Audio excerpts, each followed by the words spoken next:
gathered here today to talk about adult volunteerism within the youth of our nation. I will ask you all one question, but I will respectfully ask that you don't fully consider your answer until after my musings.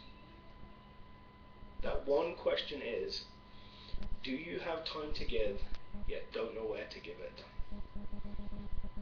A 2012 report in the Chicago Tribune highlighted the fact that in the state of Illinois, as many as 50 youth organizations a week were closing their doors due to either a lack of funding or a lack of volunteers to keep that program working. Many of the youth programs were centered in low-income, high-crime inner-city areas such as downtown Chicago or the East Side Springfield. As an active youth support activist, an advocate, and soccer coach in a thriving suburban community, the numbers from the Chicago Tribune report struck me as astonishing.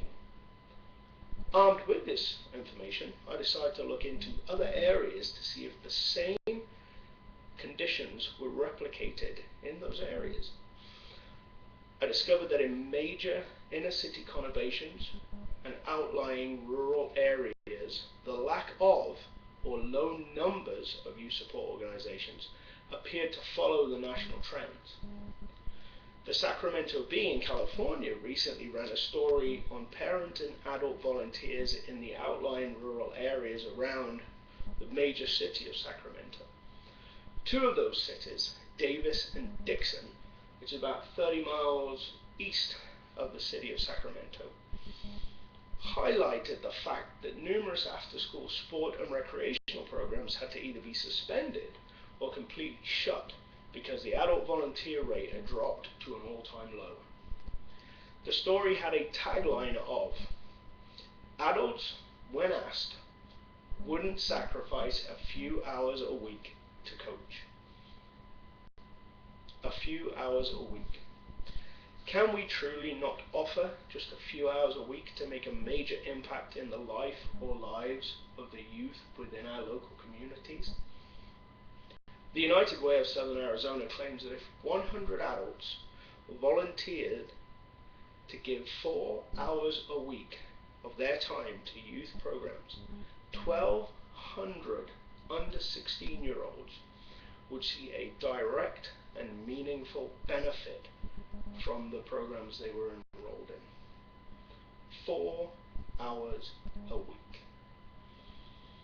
Which is what? About the same amount of time it takes to sit down and watch a regular season NFL game?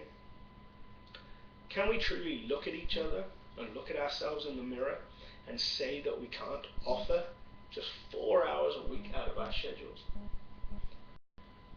Donald Driver, former NFL player, Green Bay Packer, he's now chair of his own foundation, the Donald Driver Foundation. He is one of many, many recognized role models and stars who have benefited from adult role models within youth organizational programs. He was from a very, very financially deprived area and from a very, very, very financially deprived family. Donald Driver relied on free after-school recreational programs provided by people like us who would volunteer locally to kickstart his fledgling football career.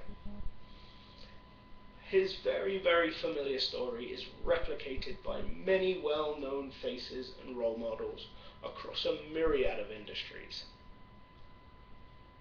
For all of us that are gathered here today, we must ask ourselves, if we want to help the next Donald Driver on his way up to the NFL, or whether 4 hours a week is just totally not accomplishable, I ask you all to consider what a difference you could make to within your community and the youth in that community if you could give 4 hours a week. You all came here today having decided that you did have time to give. You wouldn't be here if you didn't have time to give. Now, I ask you once again, where are you going to give it? Thank you. Thank you.